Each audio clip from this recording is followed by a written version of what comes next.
Today is all things Denver Broncos.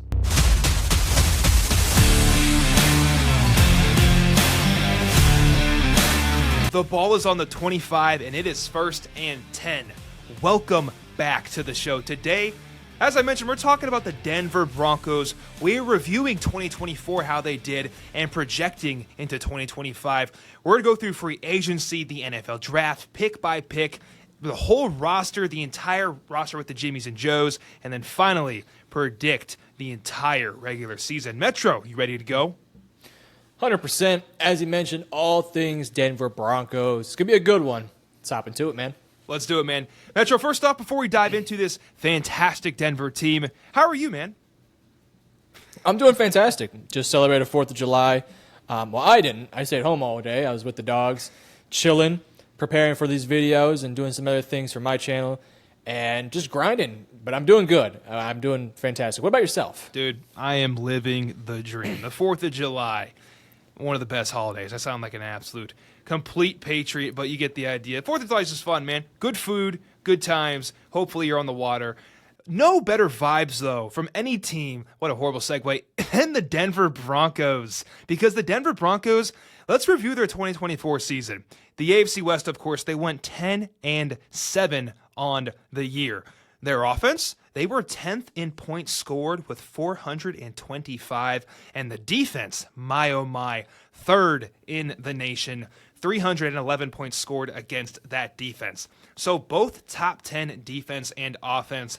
And this defense, might I add, probably only got better, but we'll get there in a second. Metro, do you have some more in-depth analysis on the Denver Broncos? Yeah, so I have some, more in-depth stats that kind of give you an idea of where they're good at, where they're bad at. This is a team last year that, frankly, did not have a ton of expectations, especially with a new quarterback in Bo Nix that, a lot of people liked, but I think there's a lot of, critiques on his game as well. But give them credit. They had an awesome season last year in terms of some numbers. 24 points per game, that's the 10th best in the NFL. 319 yards per game, 22nd best in the NFL. Really good in the red zone, really good on 4th down. I do think you want to improve your 3rd down conversion rate because they were at 38.91%. Rushing the football, they ran the ball 43% of the time, averaging 4.2 yards per rush, 110 rushing yards per game. And passing the football, it's important to mention the beginning of the year was not so great. As the year went on, it got a lot better. Great offensive line, quarterback sack rate of 4.2, which was the 2nd best in the league. And a lot of the offensive stats were just really good. Defensively, as you mentioned, just dominant. 3rd in opponents' points per game at 19.0 points.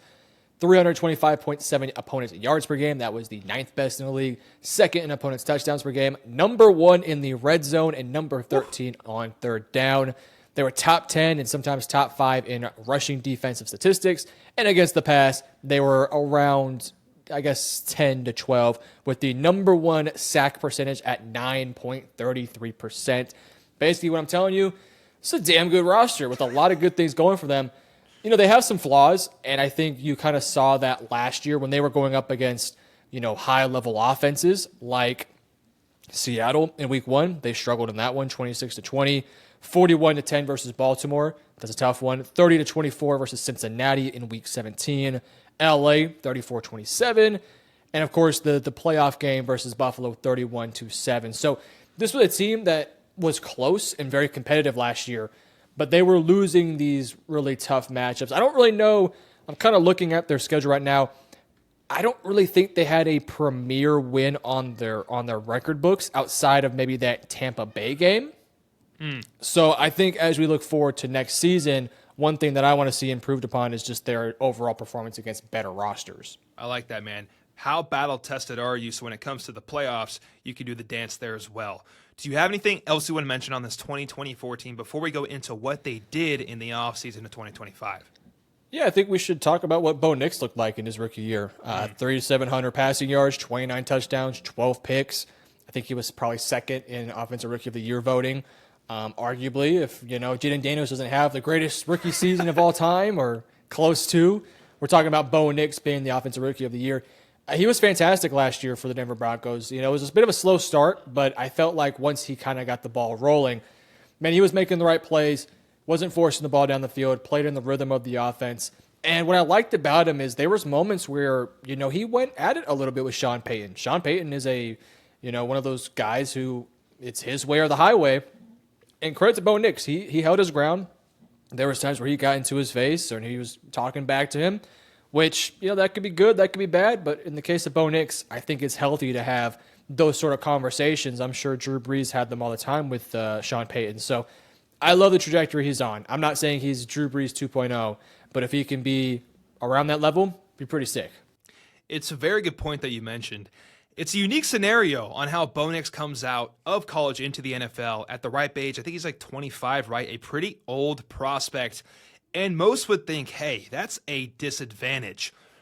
If your quarterback, as a rookie, can go toe-to-toe with your head coach and figure some shit out as grown men and keep moving forward, that's an absolute advantage in my eyes. So kind of making the case Bo Nix is, he's leading the charge on why maybe an older quarterback coming out of college is not a bad thing whatsoever. Like you said, great year and hopefully more great to come for our man Bo Nix. Anything else, Metro, that you got on top of your mind? Are you ready to go through this awesome addition they had in their free agency period? No, we can talk about free agency. I love the point you made there about him being an older prospect and, being maybe a little bit more mature.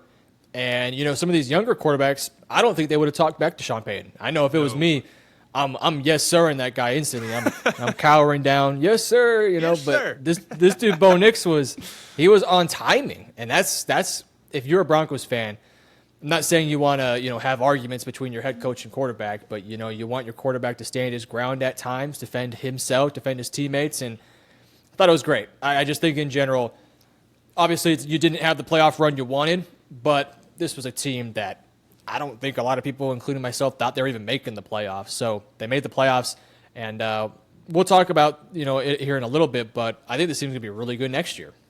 Sneak peek, they're going to be pretty damn nice. And that is because of the free agency moves they made. They didn't make a ton, but they were very beneficial. Let's go into their free agency period. First up, we have the safety Hufanga from San Francisco. They signed him to a 3-year, $45 million contract. And then they say, hey, bring your friend, the linebacker Dre Greenlaw, to a 3-year, $31 million contract.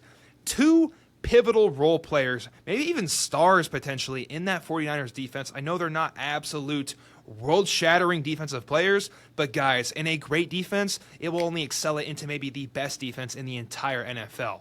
Next up, we have tight end Evan Ingram on a 2-year, $23 million deal.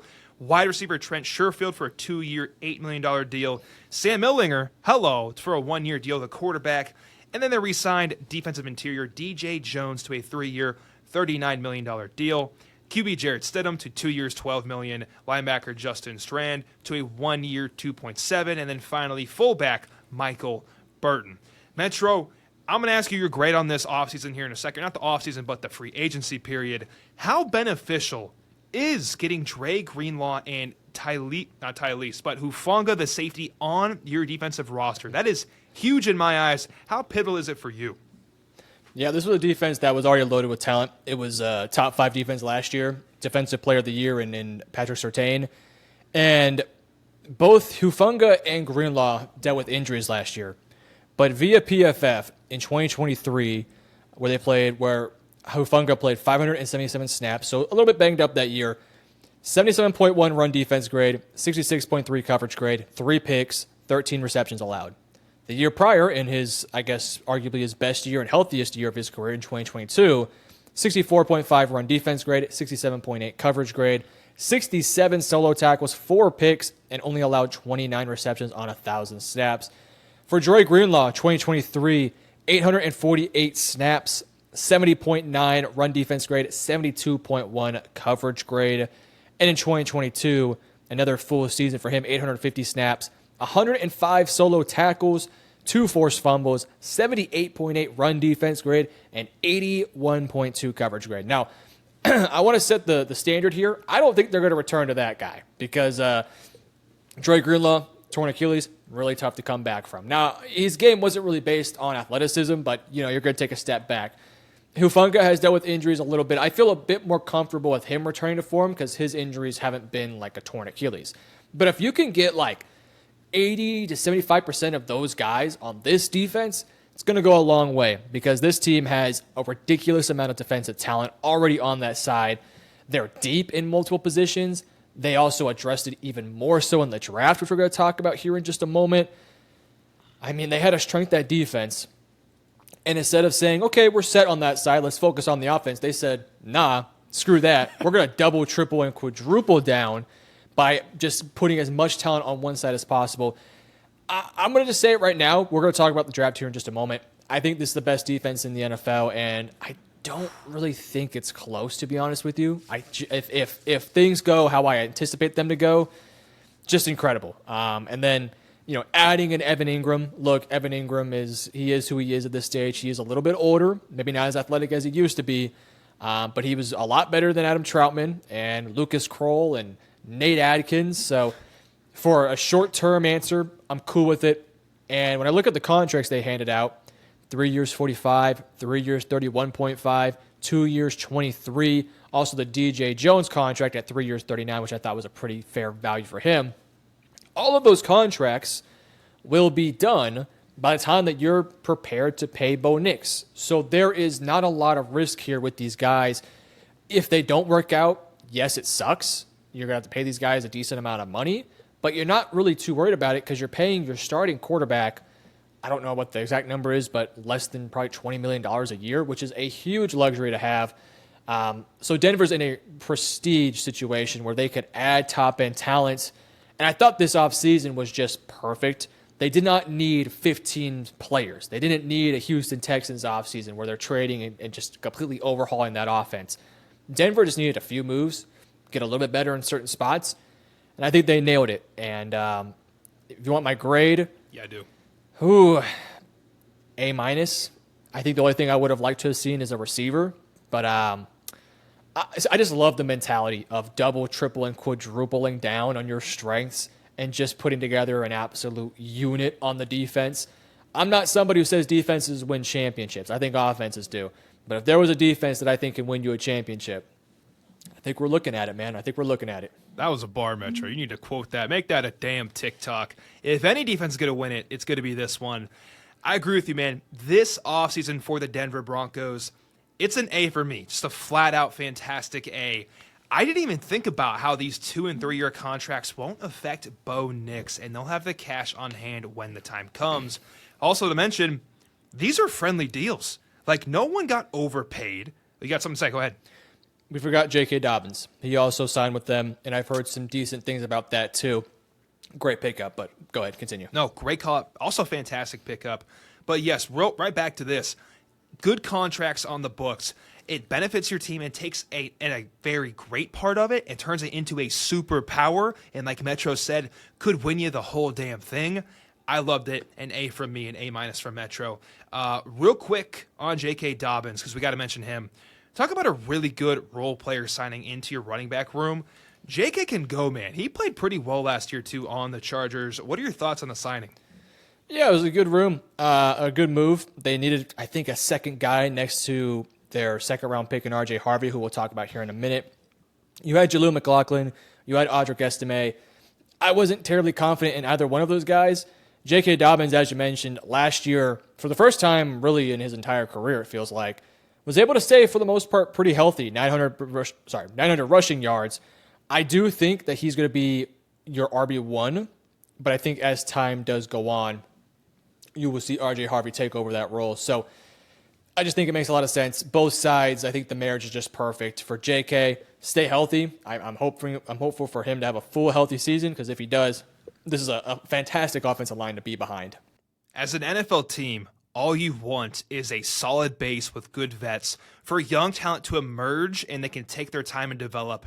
And that is exactly what they did and how they handled offseason and the NFL draft. And if you're ready to go, I will flip the page and turn over to that. This is the Denver Broncos NFL draft. Let's go pick by pick, line by line. First up, first round pick, 20th overall, we get Jahdae Barron. Are you kidding me? Another cornerback out of Texas. A great move for the Denver Broncos. Second round, R.J. Harvey, the UCF running back. Third round, Pat Bryant, Illinois wide receiver. Third round, again, we got Savion Jones, LSU edge. Fourth round, Q Robinson, Alabama edge. 6th round, Jeremy Crenshaw, the Florida punter, absolute machine. And then finally, the 7th round pick, Caleb Lonier, Utah tight end. Metro, this draft was fun as hell in my eyes. Give me your breakdown. What was your favorite pick? And then also, what was your overall grade of this draft? Listen, I'm a Texas Longhorns fan, so my favorite pick, of course, was Jahdae Barron. Again, I talked about it a bit earlier. Doubling, quadrupling, I don't know what the next one would be, but that's what the Denver Broncos did here. They decided to just throw everything up this defense, and man, Jahdae Barron is the perfect fit for this system, for this team, for exactly what they need. They did not have any issues in their front seven. Their front seven was pretty much set. They didn't really even need a cornerback, if I'm being honest with you, because they had McMillan, Riley Moss, and Pat Surtain.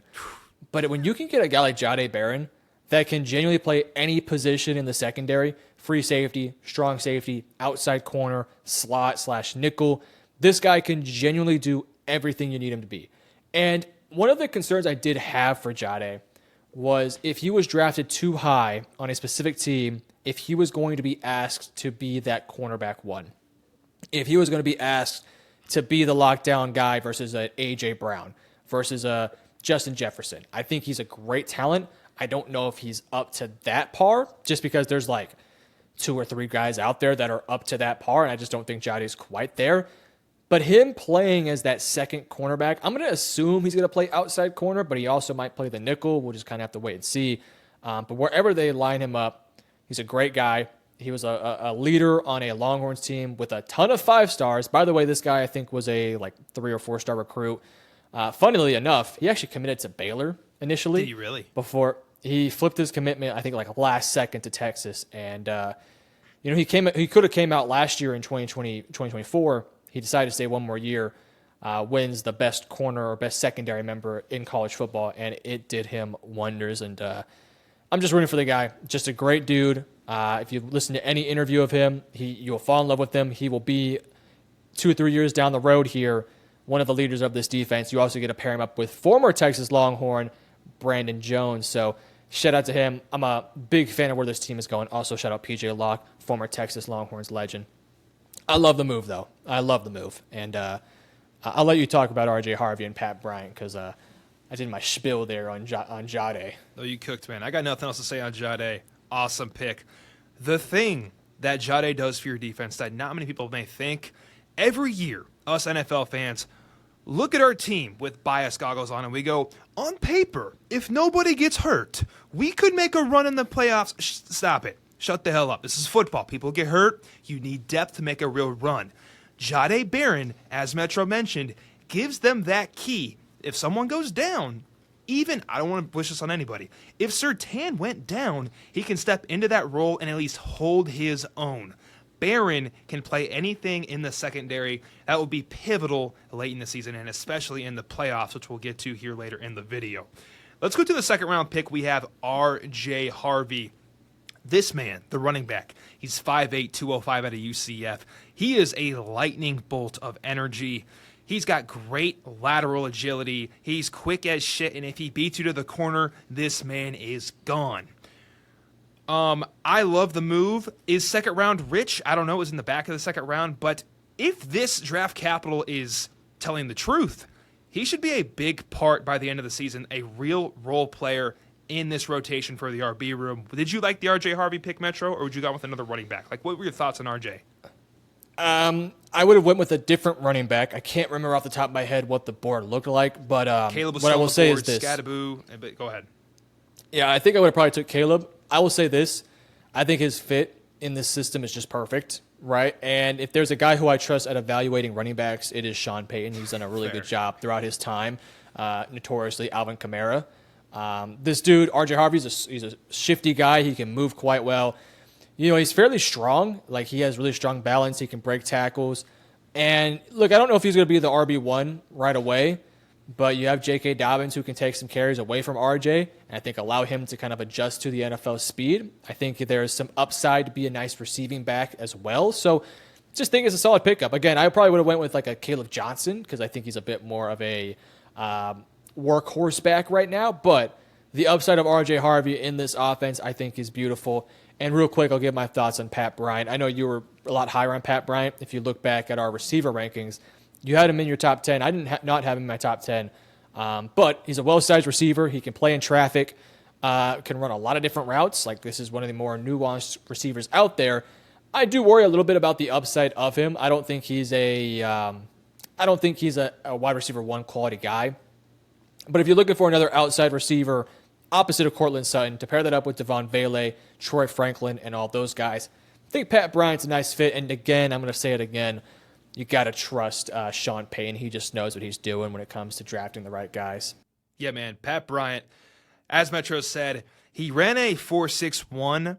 Are we going to judge him off of 40 time? No, but it needs to be mentioned because the ceiling is technically capped at the end of the day. Athleticism is a thing when you're playing a sport. He's 6'2", 204. And guys, as Metro mentioned, I'm a big fan of him because he gets open at a pretty good rate for how technically unathletic he is, according to some people. And then also when the ball is thrown his way, he reels the damn thing in. Contested or not, he always pulls down the football. I love that consistency in my ex-wide receiver, and I think he'll take Cortland Sutton's place down the road, or at least find a good role in this offense. Let's go on to our man, Savion Jones, the LSU edge rusher. I don't know a bunch about Savion, to be honest. Metro, do you have an analysis on this guy? Did you watch his tape? What were your thoughts? It's been a while since I watched his tape. Of course, we're now looking towards the 2025 draft, so a lot of our brain is just foggy with all these recruits and scouts. I'll say about Savion Jones, I do think he will be a bit more of a 3-4 defensive end, meaning he's probably going to play a little bit bigger. I don't think he's going to play outside linebacker. I'm looking at the depth chart now. They have him listed as left defensive end on ESPN, so he's probably going to play on that 3-4 hand in the dirt style. Big dude, 6'5", at one point weighed 280. He looks a little bit lighter than that. I think he could be a little bit lighter on the field. If he can get to the quarterback, he could be a disruptor.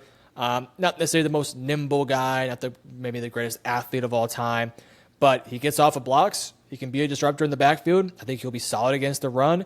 And I think for now, as a pass rusher, you feel pretty good. You have Zach Allen. I mean, guys, as I mentioned earlier, this was the #1 team in sack percentage last year. And we'll talk about this depth chart here in just a moment. I'm not going to name names. This team has like some of the most underrated, I'm going to wreak havoc on a quarterback guys I've ever seen. Like, I'm not a guy who obsesses over stats or anything like that. Occasionally I'll peep in and look at the team stats and look at, who's their main sack guy. Now, there's about 5 or 6 dudes on this team that can get to the freaking quarterback. And I just love it. I love this Broncos team. It's weird to say because I used to hate this Broncos team when Russ was there and, those years after Peyton Manning. But now I'm just like, it's a fun team to watch, dude. It's such a fun team. It's something unique to be said, like you mentioned. When anybody can do it at any time on the D-line and pull down a sack, It's a full-on team, man. There's no star power carrying this ship. They're all doing their thing. They're all contributing. I love that shit, too. It's a full team aspect. And Savion Jones should plug in very well to that D-line. Next, we have Q Robinson from Alabama, the edge rusher. While he is going to be built 6'4", 243, our other man, Savion, was 6'5", 280 for comparison. He will be more speed off the edge rather than a full-on D lineman, and he won't be in a 3-tech, and you're going to have to line him in a 5, if anything. And then for Jeremy Crenshaw, the Florida punter, this guy had... Aussie. Go ahead. He's an Aussie.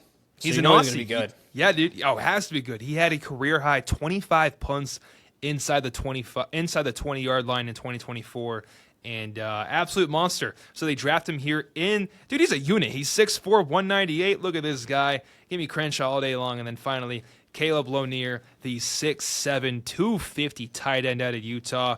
He played basketball for all his time and then didn't play football until 2024, where his thing was boxing out in the red zone and elevating for the ball. So look out for Caleb when it's 4th and 5 and you're in the red zone. It's going to be a fun time. Anything else on these draft prospects before I make you give us a grade for this draft? Yeah, Q, Jeremy, and Caleb will all be a lot of special teams, of course, especially the punter. But I do think Q will have a hard time getting on the field immediately. But if he can eventually crack the rotation, that'd be nice. I do see him a bit more as a special teams guy for the time being. You want me to give it a grade? Yeah, give us a grade for the Denver Broncos. Every single draft pick, all in one. I will say, I don't think they addressed wide receiver, which we'll get to here in just a moment, enough. I like the Pat Bryant pick, but I don't think they addressed it quite enough. And I would have liked to have seen a tight end with probably that 4th-round pick, especially if Gunnar Helm was available. I think he was available, especially in that 3rd-round pick, although I do like Savion Jones. But another tight end would have been nice. I'm going to go B+. I love doubling down in the secondary with Jahdae Barrett, just like the perfect fit, the perfect matchup. RJ Harvey, I think, is another guy, perfect fit. Pat Bryant, I'm not the biggest fan of, right? I think there's some flaws to his game and some limitations with him, but I think it's a good fit with this team. Savion Jones, Q Robinson, we'll see what those guys look like. So I'll give it a B+. I like that, man. I'm actually going to copy. I'm going to go B+ as well. Jahdae Barrett, as we mentioned, does so much for your defense, especially the depth of it, and eventually a star someday, hopefully. RJ Harvey, instant impact in your running back rotation. I believe in Pat Bryant over time. Am I going to be dumb and say he's going to be an all-rookie team in year 1? No, but I like the talent. And then you get an awesome punter in Jeremy Crawford. You're building a Super Bowl potential run of a team with your draft to polish it off. And with this draft, we have to go over the roster. Are you ready to make that transition, Metro? Yes. We're going to start with the offense? Yeah, man. Let's do this offensive depth chart. Here we go. From top to bottom, at quarterback, we have Bo Nix. Running back, R.J. Harvey and J.K. Dobbins, who we have to mention. And one more person, Audric Estime, as we all know, the best running back in the nation. Wide receiver, Cortland Sutton, Marvin Mims Jr., and Vele. At tight end, we have Evan Ingram. Fullback, Michael Burton. Left tackle, Garrett Bolles. Left guard, Ben Powers. Center, Luke Wattenberg. Right guard, Quint Menierez. And then finally, right tackle, Mike McGlinchey. This is did I say a name wrong? Why are you laughing? This name is fantastic. What you giggling about? I love your pronunciation. You're so funny. I'll be honest. I've read a couple of these for sure, but obviously one gets thrown in the hat and I mess it up. But we did our best. But I do know I've read their grades on PFF. I try to do research, Metro. I try to keep up with the times because I don't know everybody's player on every single team. But this team's O-line is awesome. The wide receivers have some power in Cortland Sutton, and hopefully some of these high draft picks pan out. Our B room's pretty fun, and Bo Nix is the steady as she goes quarterback to keep it all moving. What is your thoughts on this offense? Yeah, I love what they're building here. Fantastic offensive line. I think they're going to rely a bit more on the ground game now that they have JK and RJ. I mean, last year you were rocking Jaleel McLaughlin and Javonte Williams, and credit to those guys. They did a good enough job, but they don't compare to RJ or JK, so they have a big-time upgrade in the running back room. With 2 guys who can generally start for them. Wide receiver core is basically the same as last year. Cortland Sutton on the outside had a good year. Marvin Mims can do some things in a lot of different ways. 500 passing yards for him last year. Devon Vele, a 7th-round pick, but he kind of balled out, man. He could play on the slot. He could play on the outside a little bit. 475 yards, and I've been reading up on him and kind of seeing what Broncos fans feel with him. They think this dude is going to get a lot of work next year. And they're calling him a potential breakout star for this team. So I'm interested to see that. If they can get Pat Bryant to work out as that second opposite receiver of Cortland Sutton, I'll feel really good about this receiving corps and their future. Again, Evan Ingram at tight end. Cool. I'm okay with it. I'd like to see something a bit more of an upgrade next year in the future. Offensive line, I'm going to re-say these names because he Cook for me, Metro. Sorry, I get nervous when the camera's on. You go ahead. You got Garrett Bolles, Ben Powers, Luke Wattenberg, Quinn Miners, and Mike McGlinchey. I mean, is there a weakness? Not really. I think if there was a weakness, maybe their swing tackles in Matt Parts and Alex Pawlowski. I don't know. You did great. Give me in the comments there. But those guys just haven't played a ton, so like depth might be a bit of a concern, but it's a damn good unit, man. It's a damn good unit. You have Quinn Miners, who has just been awesome. Luke Wattenberger has been steady. Ben Powers has been steady. Mike McGlinchey has been a nice addition for them the past few years. And Garrett Bolles has just, he's elevated his game year in and year out. So great offensive line. I'm expecting a big dose of ground game, a lot more running the football. And when Bo Nix has to step back and make some throws, I think he's going to see a lot more space back there because teams are going to be stacking the box against the run a lot more. When I say this, it's as a compliment, not an insult. But when you look at the Denver Broncos offense, it is a team that is taking the least and doing the most with it. And I will say, when you score 10th in the league, I don't imagine a rookie quarterback at the helm. I don't imagine subpar receiving weapons overall compared to the rest of the league. And that's the result you get in a running back room with some talent, obviously. But there's no bell cows in here. Let's not kid ourselves. This team makes a lot happen with some great coaching and a fantastic O-line. Am I completely off on that, Metro, or are you feeling the same way? No, I 100% agree. They did a lot of work with not a lot last year. I think Sean Payton's a great offensive mind. Shout out to Bo Nix, awesome rookie season, great offensive line. But, the surrounding pieces last year were not very great. I mean, the receiving core was mediocre. You had a 7th-round pick getting playing time. It worked out for you, but again, a 7th-round pick is getting playing time. That's a bit concerning. And your running back room was just not very good at all. So you upgrade that unit. You add another body into the receiving core. You add another body in the tight end room. I think this is going to be a better offense than what they were last year. Now, statistically speaking, I don't know if they'll be like top 8. I'm not expecting a drastic jump forward. The one thing I would expect from this offense, though, is when they get into these tough matchups versus top talented teams, I expect the offense to perform a little bit better. I look back at that Baltimore game in Week 9 where the offense only scored 10 points. I look at that wild card game versus Buffalo where the offense only scored 7.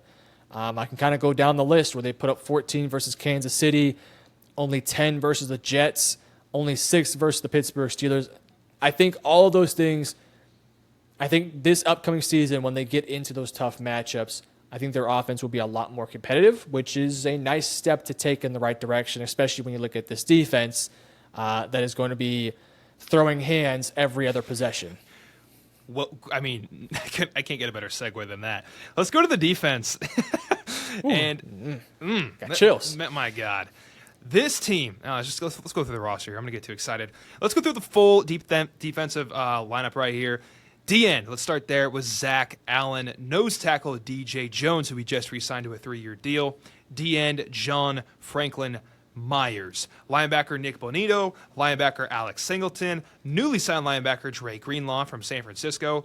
Another linebacker in Jonathan Cooper. And then the defensive player of the year, Pat Surtain II. Strong safety, Hufanga from the 49ers, who we just signed as well. Free safety, Brandon Jones, Texas, Hook'em.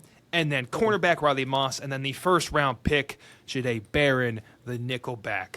And that's not even the backups on this team, which I will let Metro handle to begin with. But, guys, this team is absolutely fucking stacked. Metro, take it away. What are your thoughts?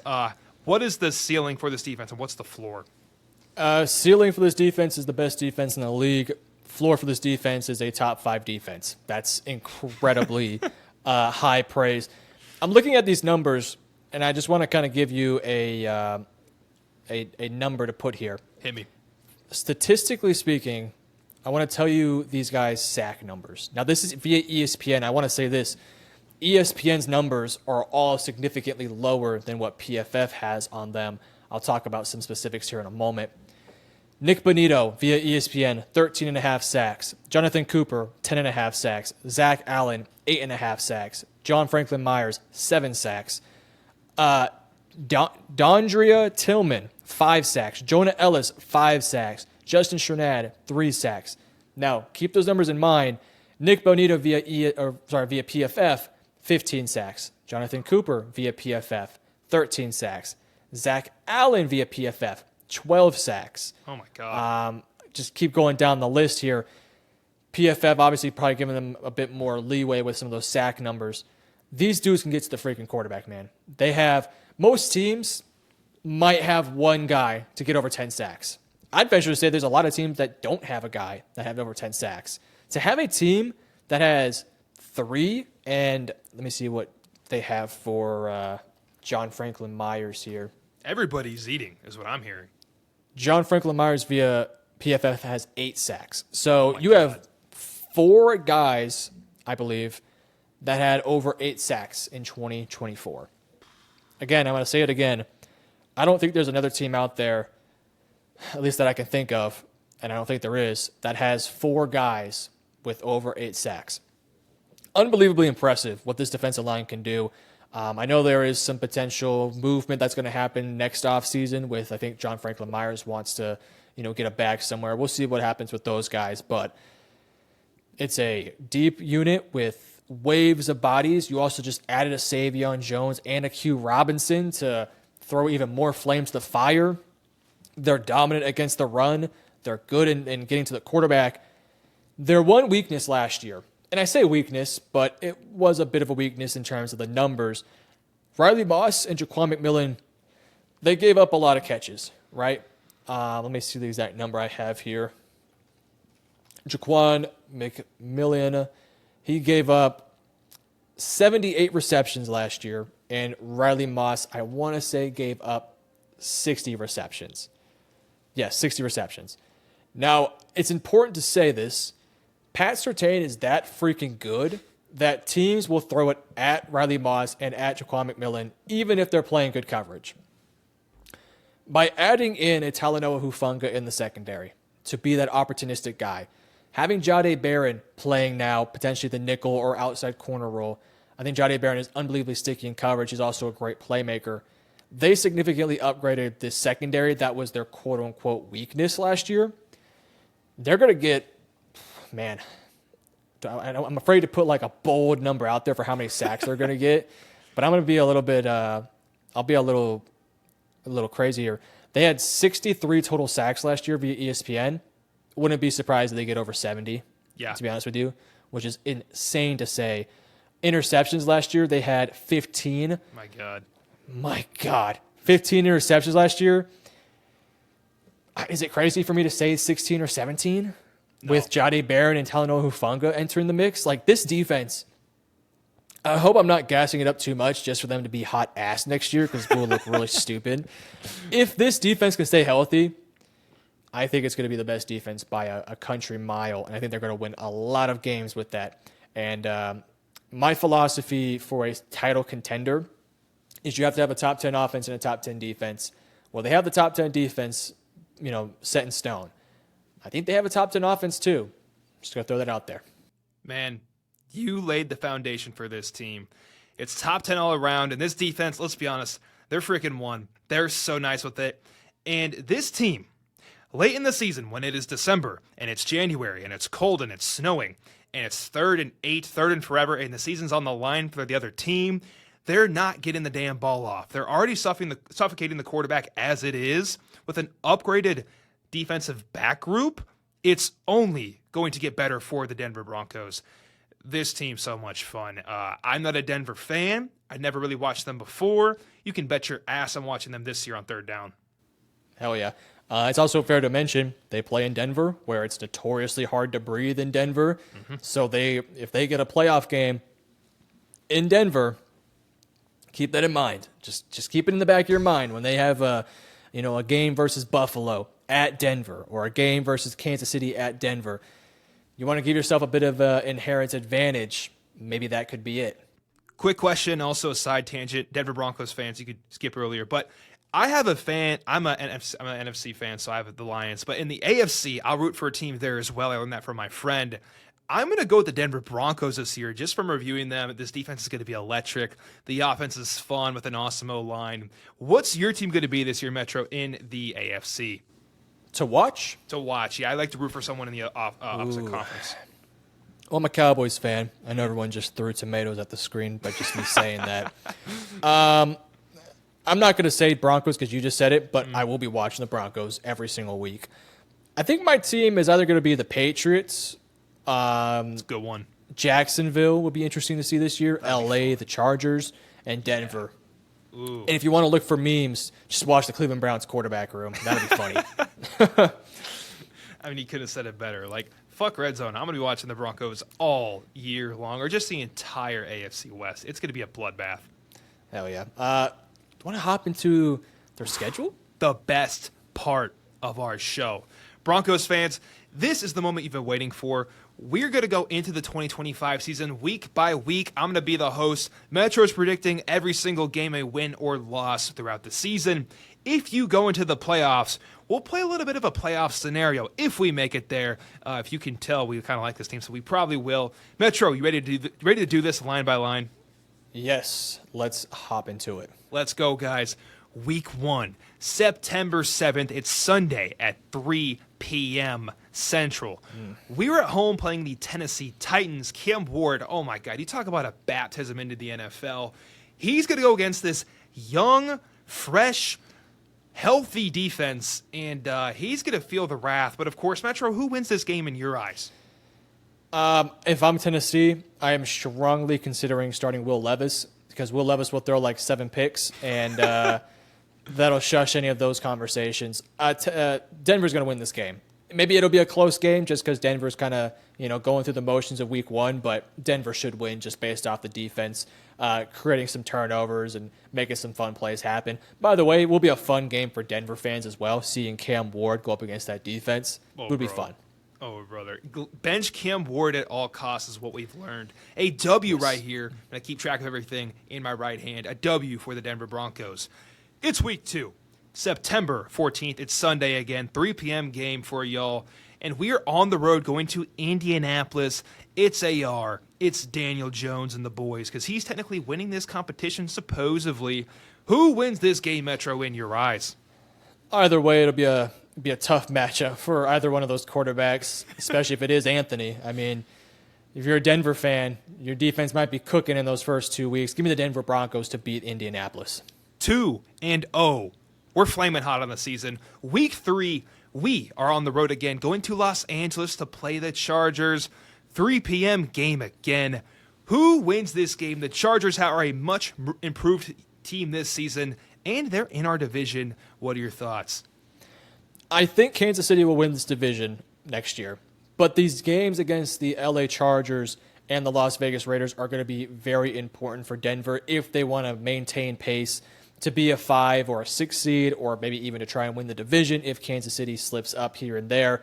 It's going to be important they beat Los Angeles, but I think they're going to lose this one. We'll get back to them here in just a few weeks. I'm going to give the Chargers the win here.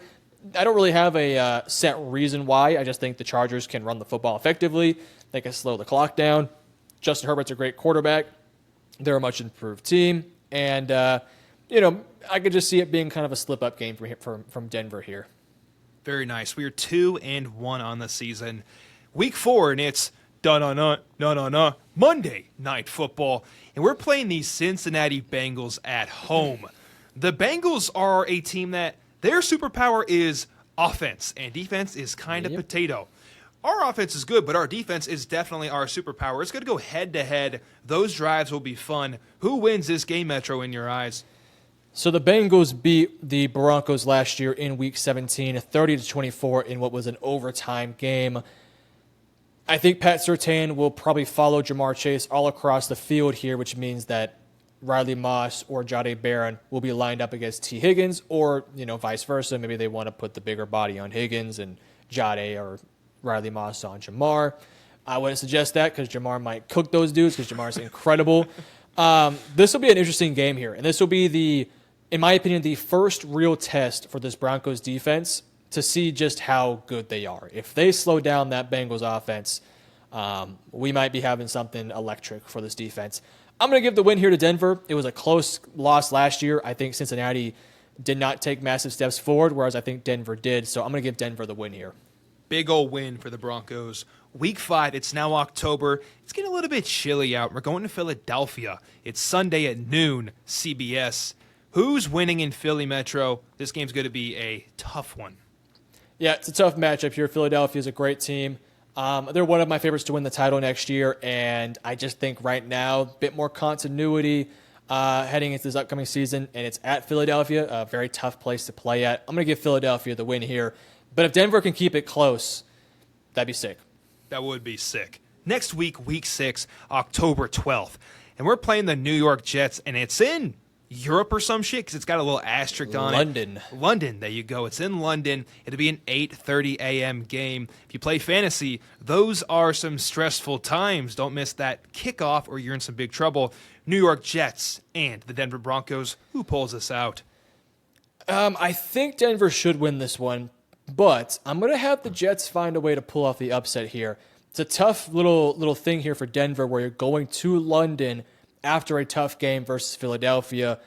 I do think there's a chance Denver just wins this one outright, and maybe I'm overthinking it, but there will be a game in which they get upset at some point during the season, and I'm going to predict it's in this specific game. Denver fans, don't kill us, but we will say people in Europe play differently than they do when they don't go across the pond. It changes your sleep schedule. You're not ready for it, so I respect the upset. We are 3-3 on the season going into Week 7. It is Sunday, October 19th, getting even colder out, and we're at home, and we're playing the New York Giants at Mile High. 3 p.m. Who wins this game, Metro? Yeah, this is a game for New York that this could be a must-win from Brian Dable at this stage of Week 7 with their schedule, with the way things are. I just don't think they're good enough offensively to realistically beat the Broncos. Is Dart in at this time? Great question. I'm going to say no. I don't think Brian Dable would throw Jackson Dart into the wolves of that Denver defense. If he does, good luck to Jackson Dart. But I'm going to have the Denver Broncos winning this one, and I think it'll be a nice bounce-back dominant performance. Hell yeah. Week 8. We're playing Metro's favorite team. No bias here. The Dallas Cowboys at home. It's a 3 p.m. game, and it's right before November. Who pulls this one out? To the best of my ability, I know the Cowboys have, in years past, really struggled versus this Broncos team. The last several years, 2021, they lost 30-16. They lost 42-17 in 2017. They lost 51-48. That was Manning versus Romo in 2013. My God. So the Cowboys haven't beat the Broncos. Holy shit. Whoa. They haven't beat the Broncos since 1995. Ain't shit changing then, right? I don't think so. I think Dallas is a good team. I think Denver's a better team. I think Denver's defense is going to cause a lot of problems. It'll be a fun matchup to see CD and George Pickens versus that secondary of Pat Surtain, Jade. It'll be a very fun game in Dallas, but give me the win for the Denver Broncos. Big W, and like you said, Pickens versus Jade. Jade will not put up with Pickens shit. It's going to be must-watch TV all game long. Here we go, Week 9. We're going to Houston to play the Texans. It's now November. The clock has ticked over. It's a noon game on Fox. What are we thinking here? Be a fun matchup, a good little fight here for C.J. Stroud to have. I'm going to give the win here to the Denver Broncos again. This is, in my opinion, at the start of or in the middle of the season where they're starting to figure things out. They're starting to play better football. Offensively, is really starting to get into a rhythm. Defensively, they're locking down. I worry about Houston and that offensive line in this game. I think Denver is just going to be able to tee off on CJ, make him feel uncomfortable, force some really tight window throws, and that should create some opportunities for some turnovers. So I'm going to give the win here to the Denver Broncos. 4 weeks ago, we were 3-3 off the Jets lost and depressed in London. Now we've won 3 straight. We are 6-3 on the season. Heading into Week 10, it's November 6th. A really quick turnaround, 4 days. It's Thursday Night Football against the Las Vegas Raiders at home. What are your thoughts, Metro? Who's pulling this individual game out? This will be a great test for Denver defensively. Can they stuff Ashton Genty and can they hold Brock Bowers in check? I think they'll be able to do so. I think Geno will keep the game competitive, but I just think Denver's right now the better team with the better offense and the better defense, so I'm going to get the win here to Denver. Big W, 7-3, and you want to talk about a test. Here we are. The Kansas City Chiefs before the bye week, Week 11. It's Sunday at 3 p.m., and it's at home, luckily, so you're in Mile High. Who wins this game? The Denver Broncos the past couple of years have actually seen a decent amount of success versus the Chiefs in 2023 with Russell Wilson as your starting quarterback. You lose 19-8, and then you won 24-9. So low scoring. Last year in 2024, early game here, it was Week 10. 16-14 loss to Kansas City, and then, of course, you beat them 38-0 when Carson Wentz was the quarterback in Week 18. I got an upset. I think Denver wins this game. I think it's time Denver puts the foot down on Kansas City. I think Kansas City will have a bit of a hold on the division at this point, but at this stage, if Denver can win this matchup, Denver will be right in the mix for the division at that point. Mile High is rocking. We're 8-3 heading into the bye, and bye week can only mean one thing. Guys, we love making content on this channel for you together, but we also make our own content as well. MetroSports here to my left or right makes fantastic NFL analysis content. Go subscribe to his channel down in the description below. If you want to change a pace and a shift of gears, go check out my channel at Cade Rathbone in the description for some NFL draft content. Thank you very much. Off the bye week, Week 13, we are 8-3. We're absolutely cooking, fellas. And we're going to Washington to play Jaden Daniels and the fellas. It's Sunday Night Football. Big time game. Lots of lights, lots of pressure. What are we thinking, Metro? I think it's going to be very tough for this Broncos defense to slow down Jaden. Jaden is such a dynamic weapon that can be used in so many different ways. Not saying Jaden's going to go for 500 yards or anything.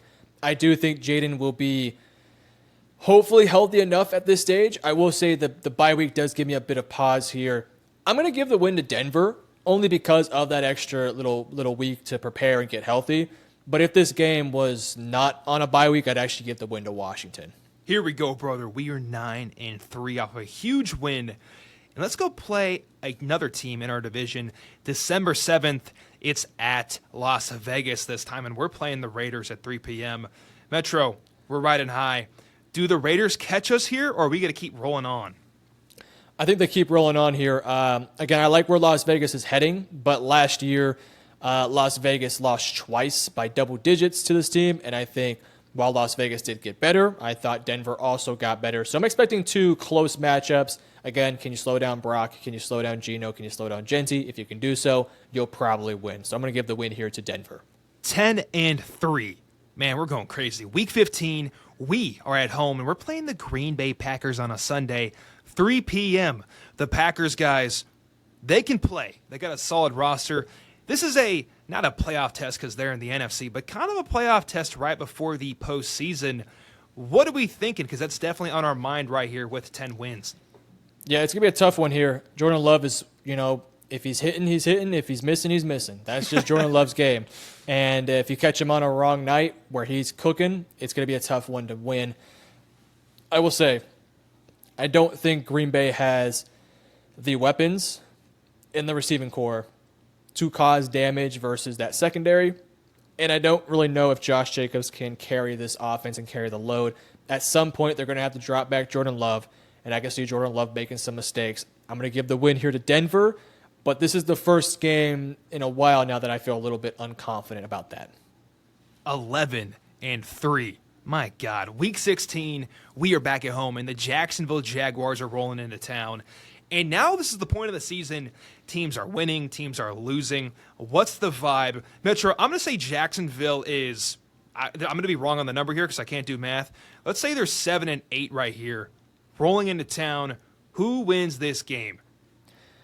I have an upset here. I'm going to give the Jacksonville Jaguars a win here. I think Jacksonville's a sneaky team that if you just, go into a week casual with them, Travis, Brian Thomas Jr., ETN, those guys can really get going. I think Trevor will have a good year, a good bounce-back year, and I think defensively they're good enough to cause some problems for Denver. So I'm going to give the upset win here to Jacksonville. Big-time upset. We are 11-4 with some pivotal games for not only our division, but the playoff seeding as well. Week 17 on the road. It's Christmas time, dude. Christmas night, 7 p.m. The fireplace is roaring. Graham's talking politics, and you're just trying to turn this shit on and vibe. Here we go. Who's winning this game in Arrowhead on Christmas Day? The Denver Broncos or the Kansas City Chiefs? So I had the Broncos upsetting the Chiefs in Week 11. I think on Christmas, this is a really tough situation for Denver. You're going to Kansas City on Christmas. It's potentially snowing, and you're coming off a shortened week from a Sunday game to a Thursday game. I'm going to have Kansas City winning here. I think that this is potentially a division clinching game here for Kansas City. It could also be potentially division clinching for Denver. This could be a situation where they're tied and Kansas City wins this game and they can kind of put a stranglehold on the division. I just trust Mahomes right now. When it comes down to it, it'll be a close game. But when Mahomes needs a touchdown, he'll find a touchdown. When he needs some yards or a first down, he'll do so. I'm going to have Kansas City pulling off the win here. Awesome game. I see you, script writers. Love the 25th game. Here we are, Week 18, final game of the year. To review, we are 11-5, and we're in the playoffs, but we'd like to be a higher seed if possible. And we're playing an in-division foe, of course, at home, Mile High against the Los Angeles Chargers. No time on the clock, but I bet it'll be a Sunday night game, to be honest. I think this is a very pivotal one in our playoff seeding. Metro, to wrap the season, how do we finish on the year? Again, as you mentioned, this could potentially be playoff seeding. There could be some divisional stuff if Kansas City were to potentially lose in Week 18. So I think there will be a lot to play for both these teams. I think there's a really legitimate chance that both these teams have a similar record, if not the exact same record, and the winner of this game ends up getting the fifth seed compared to that like a sixth seed. So I think this will be a very important game.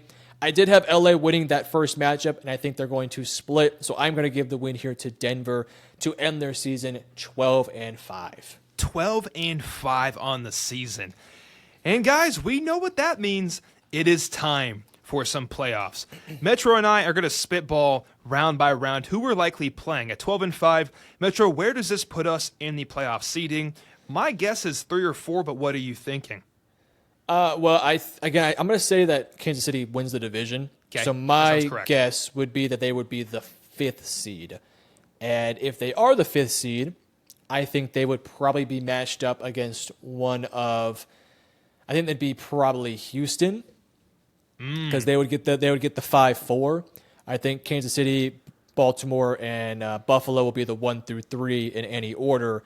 That fourth is probably going to be the winner of the AFC South. Well said. And my guess would be the Houston Texans. Okay, let's do it. Let's cook. That's a really good analysis. Here we are. It is game time. Saturday. It's wild card weekend. Your precious Denver Broncos are going to Houston. It's going to be loud there, folks, to play the Texans and Coleridge, Bernard Stroud on Saturday Night Football. Technically, who is winning this awesome defensive battle on Saturday, Metro? Yeah, it'll be a defensive battle. I will say this: I trust Coleridge. Did you hear that? That was my neighbor just made a massive boom out there. Anyways, you okay? I don't know what that was. It was loud. I think it was like trash bin or something. Anyways, if you heard it, you heard it. Go ahead. I think this game gives me vibes, and I'm sorry, Broncos fans, I'm going to say this. This game gives me vibes of Cleveland, Houston back in 2024, where Cleveland, I think, was a 12-5 win team off the backs of their defense, and they got smoked in the playoffs. I don't think that's going to happen, though. I think Denver can keep the game close. It'll be a defensive matchup. I think the question is going to come down to which quarterback makes the least amount of mistakes, and it's a toss-up for me. I think Stroud can make some mistakes. I think Nix can make some mistakes. I think the question then becomes, which ground game do you trust more? Which offensive line do you trust more? Which receiving core do you trust more? I think the biggest impact difference maker is that offensive line, because the Denver Broncos offensive line is great. Houston's offensive line is trash. And as I mentioned earlier with that Sunday game in Week 9, I think Denver could tee off on Stroud, force some tough throws, force him to be a little bit more uncomfortable. I think Stroud will still perform at a high level. I think Nix will match his level, but I think the Denver Broncos should move on into the divisional round. Big W right here. It's wild card weekend, and we're walking out with a W on the board. We're going into the divisional round, and we're feeling great.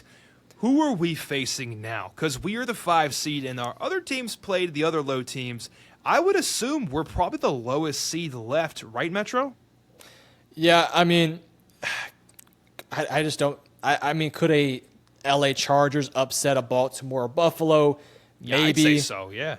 It could happen. Could a team like Pittsburgh make some noise? Maybe. Could the Patriots make it in there? I don't know, right? I'm not going to bet on that. My guess today would be that Buffalo, Baltimore, Houston, and Kansas City, Buffalo, Baltimore, and Kansas City would be the 3 teams in the divisional round paired with the Denver Broncos. And I guess we can just kind of go through one by one here. I think Denver would lose to all 3 of these teams. I just think that these 3 teams are the cream of the crop. Baltimore, such an incredible offense, such an incredible defense. Lamar Jackson is the ultimate weapon. I think he can give that Denver Broncos defense a lot of problems. Same exact story with Josh Allen, though I do think Denver might see a bit more success versus Buffalo. I know they faced last year in the playoffs, but I think they would have a bit more success this year. Just think Buffalo's the better team right now, and I just think they have the more firepower offensively. And for Kansas City, look, man, it's the Kansas City, man. They're so dominant in the playoffs. They're so good in the fourth quarter. They're so good on third down. They're so good at putting together drives. And I just think Denver might be a year or two away from being there. One of my only concerns for Denver in their future is that I do fear that Bo Nix is a little bit limited when it comes to these top-tier quarterback conversations. Because I think for the next 4 to 5 years, it's going to be pretty consistently Lamar, Josh Allen, and Patrick Mahomes and C.J. Stroud making deep playoff runs. And I love Bo Nix. I think he's a good quarterback. I just don't see the upside of Bo Nix ever being better or in the same conversation as those quarterbacks. And I think because of that, you're going to have to really put together the best possible team. So for Denver, I think there will be a lot of pressure these next 3 years while Bo Nix is under a cheap deal to get something done to really give yourself the best chance. But, I mean, look, 12-5, you win a playoff game potentially. If you could just have a competitive game in that divisional round, that's a successful season by my books. Well said, man. You go through those teams as in Baltimore, Buffalo, and Kansas City. This is dumb, and I know that, but I will say, if there's any team we could beat out of those three, I'll take our in-divisional opponent. Things are weird when it comes to in-divisional games, and you can sometimes sneak one away no matter how dominant they are. So if I had to pick one to potentially win, give me the Chiefs. But like you said, guys, Denver fans, you were 12-5, playoff win, and competitive in the divisional round. What more can you ask for in an NFL season? You got to love it. Metro, are there any final thoughts on this team? Do you have a floor for this team since we just kind of did the ceiling? Yeah, I was just about to ask you. I think my floor for this team, 9 or 10 wins. That would be a very disappointing season if you were a 10 or 9 win team, but I think that's a realistic possibility. I think their ceiling is a 13 to 14 win team. That's just where I would have them at. What about you? What would you be your floor and ceiling? I'm with you. It's weird because wins, like, it marks the division they're in. Their floor for me is 9 wins, just because this AFC West division, man, is so damn good, man. Like, you got 3 juggernauts, and the Raiders are no joke as well. They're no stomping grounds in the NFL, so I like this division a lot. The floor is 9 for me, and you said 9 to 10 for you, with a ceiling of 14 to 13 wins, and I'm right there as well. I'd go 13 wins for the Denver Broncos. Any closing remarks, Metro, before we go? Denver fans, I hope you enjoyed this video. Hope you enjoyed our breakdown. Again, if you disagree or agree with anything, just let us know in the comment section below. But a fun video all around. You guys are a good team, and I look forward to seeing you guys next year. Period. Couldn't have said it better. Denver fans, if you did enjoy this breakdown and this deep dive, if you drop a like, it boosts the algorithm a ton and lets us know, hey, you guys enjoyed watching Denver content. Let's make some more Denver content. So go drop a like. It lets us know to make more and also boost the video. So thank you very, very much. Like Metro said, comment down below your prediction for your team in the comments. Thank you very much. Guys, we appreciate you more than you know. We love you guys. Have the best day. Peace. Metro, say goodbye. Thank you guys for watching. Peace out.